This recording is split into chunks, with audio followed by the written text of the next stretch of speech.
Hello tout le monde, bienvenue dans ce nouvel épisode de Nico vous parle. Aujourd'hui, on abordera le sujet de la prime à la natalité proposée par la CTM, la collectivité territoriale de la Martinique. Alors je pense que vous avez dû le voir passer aux infos, ou en tout cas les détournements et messages humoristiques pendant le carnaval par rapport à cela. Mais une des mesures que propose la CTM pour lutter contre la chute démographique que connaît l'île serait de proposer une prime à la natalité de 2 000 € pour le deuxième enfant et de 3 000 € pour le troisième sous condition de ressources. Alors moi, quand j'ai entendu ça, franchement, ça m'a bien fait rire. Je me suis dit que c'était encore une mesure gadget. Mais en préparant cet épisode, j'ai pu découvrir qu'il y avait d'autres points dans cette politique qui pourraient s'avérer intéressants et je vais vous le présenter. Alors déjà, on va poser le contexte. Ce qu'il faut savoir, c'est qu'en 10 ans, donc entre 2010 et 2020, la Martinique a perdu près de 33 000 habitants. Pour vous rendre compte, au 1er janvier 2010, on était 394 173 personnes. Et au 1er janvier 2020, on est à 361 200 personnes. Donc c'est énorme. Énorme, ça fait presque un peu plus de 3 000 habitants par an qui sont perdus. Donc en fait, il faut savoir que si ces tendances démographiques se confirment, la population pourra atteindre 286 500 personnes, 500 habitants en 2040 et 212 000 en 2070. Ça veut dire que qu'en 60 ans, donc entre 2010 et 2070, on pourrait diviser de moitié la population de la Martinique, pratiquement.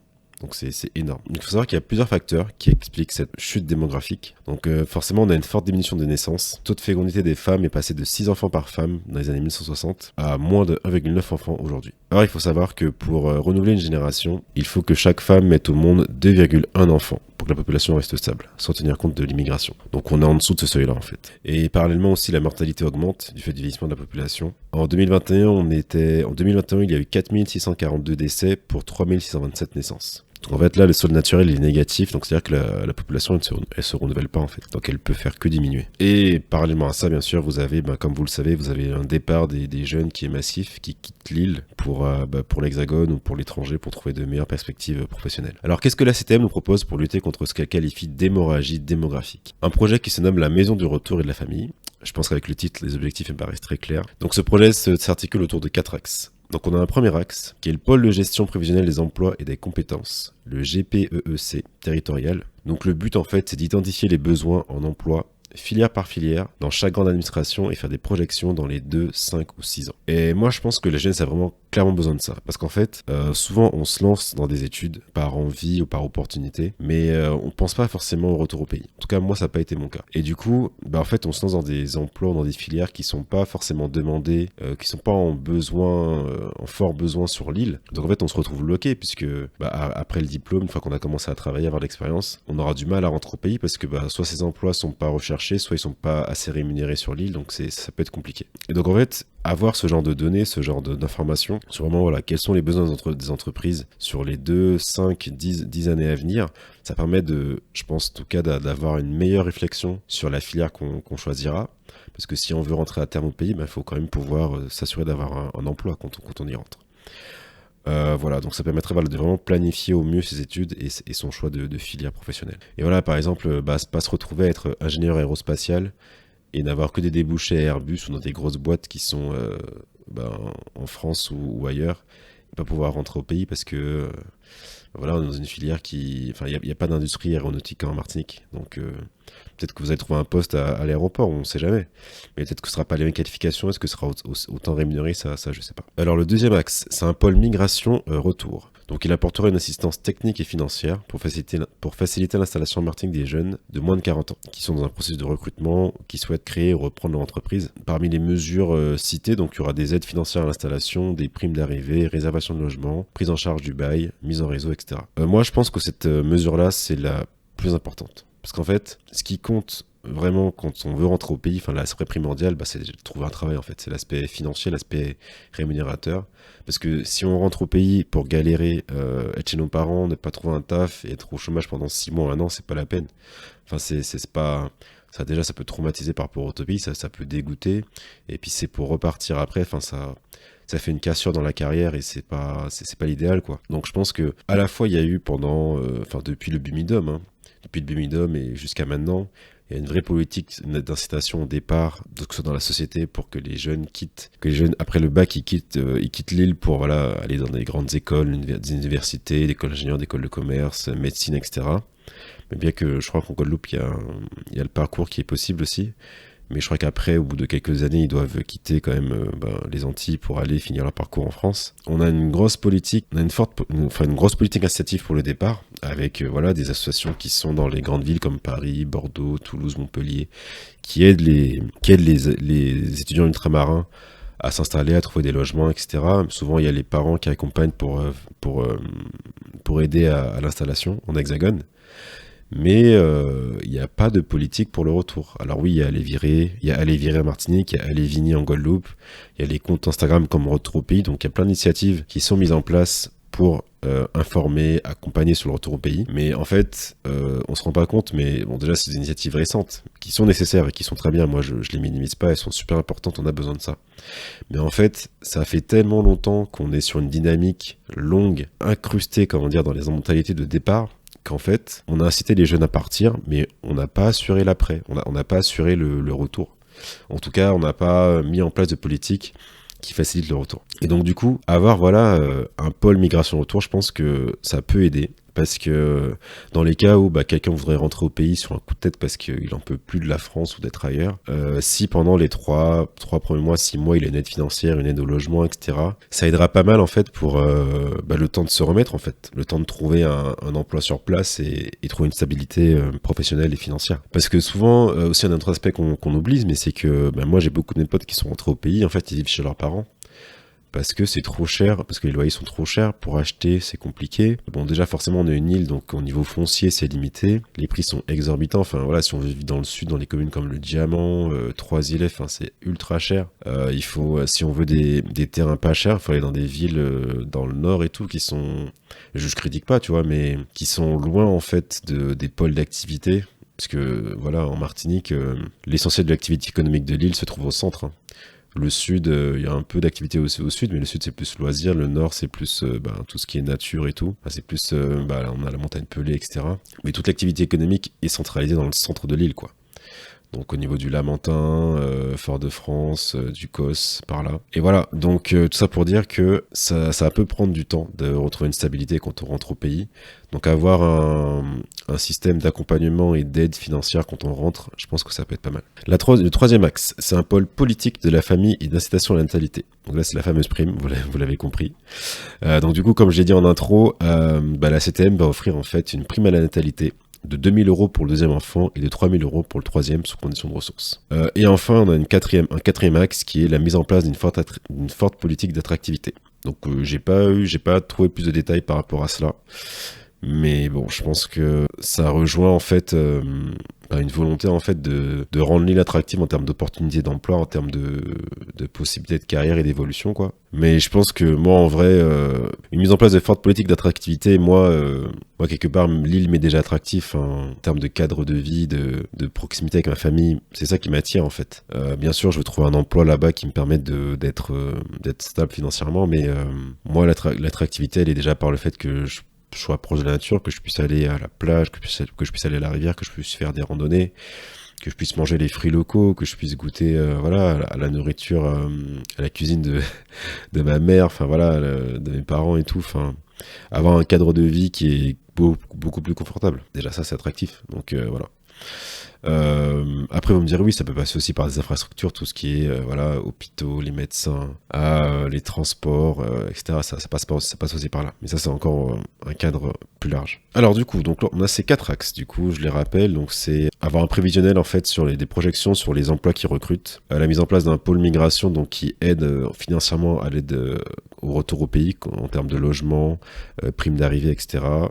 Facilitation de réseau pour les recherches professionnelles, la prime à la natalité et la mise en place d'une forte politique d'attractivité. Alors mon avis par rapport à ça. Alors moi je pense que les mesures qui seront les plus efficaces, hein, c'est celles sur la projection par rapport à l'emploi, parce que ça on a besoin de ces données-là pour savoir qui recrute, dans quoi et quels sont les métiers qui ont le plus de besoins, qu'on puisse potentiellement s'adapter en fait à ça, à cette réalité du marché de l'emploi. Et le pôle migration retour, qui je pense sera très important pour faciliter le retour au pays. Et même si on rentre en mode kamikaze et genre on a pris son billet du jour au lendemain sur un coup de tête parce que on n'en peut plus d'être ailleurs, on a besoin de rentrer à la maison, qu'on puisse avoir des dispositifs d'aide qui viennent amortir ça et nous accompagner en fait dans notre recherche d'emploi, notre création d'entreprise sur place. Et moi, bon voilà, la mesure que je trouve la plus inutile, c'est la prime à la natalité. Enfin, pour moi, c'est... En fait, quand j'ai entendu parler de cette mesure-là, je me suis dit, mais c'est le truc le plus inutile du monde. Parce qu'en fait,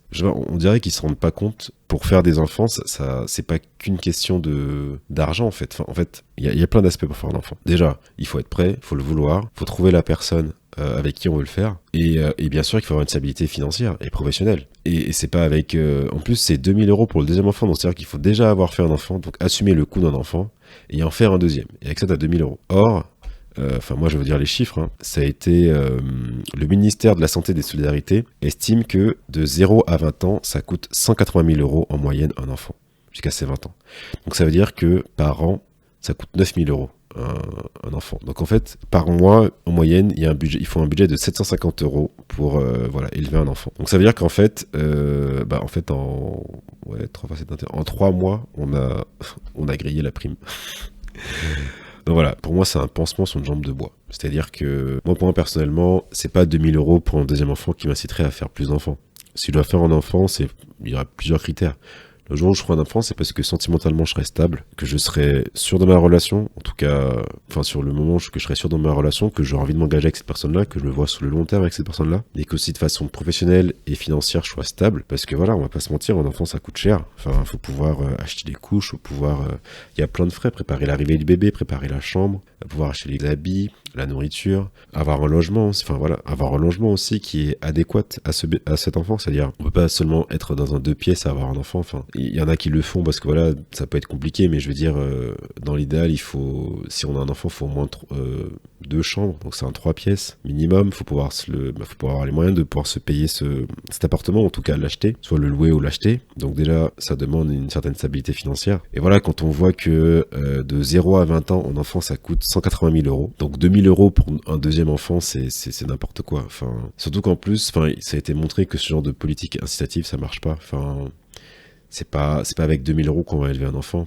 Mais d'un côté, en fait, je me dis, je comprends. Enfin, de mon côté, en fait, voilà. Quand j'ai entendu cette initiative, cette prime, je me suis dit, c'est maladroit, mais quelque part, ils essaient de faire quelque chose. Ils mettent en place des initiatives.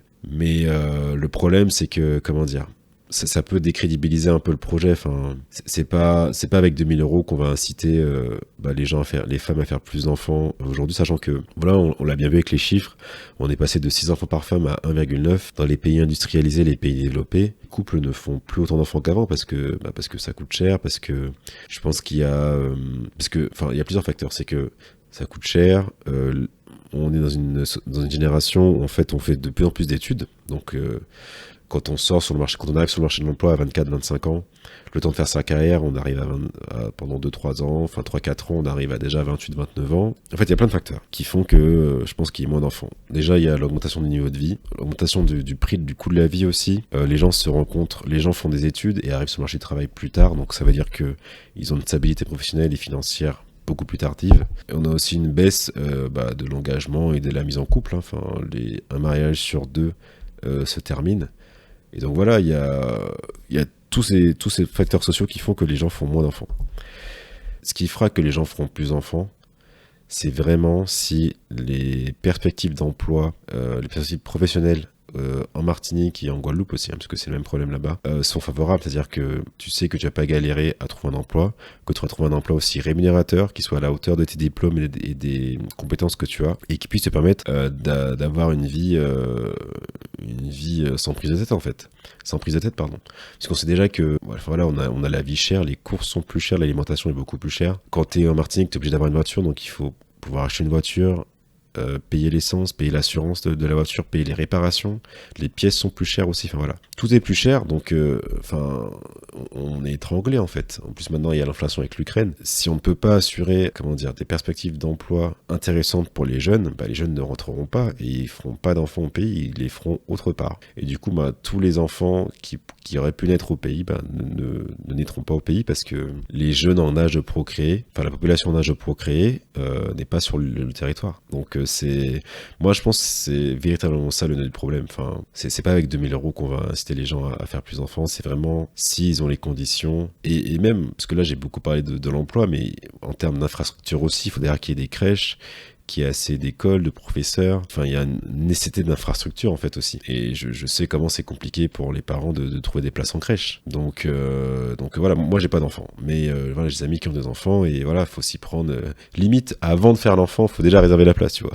Pour être sûr d'avoir une place, sinon c'est mort. Moi je pense que voilà, il faut vraiment mettre en place des politiques pour l'emploi, pour l'insertion des jeunes professionnellement sur le territoire, qu'ils restent et qu'ils aient envie de fonder leur famille sur place. Donc voilà, donc dites-moi ce que vous en pensez, si pour vous 2000 € c'est suffisant pour élever un enfant, en tout cas pour vous inciter à faire plus d'enfants. Retrouvez mon podcast sur les réseaux sociaux, donc sur Instagram, Dumtalk Podcast. N'hésitez pas à partager, commenter et liker cet épisode et à me faire vos retours en DM. Je vous dis à bientôt et je vous souhaite une bonne journée, une bonne soirée en fonction de votre ordre d'écoute. À bientôt pour un prochain épisode.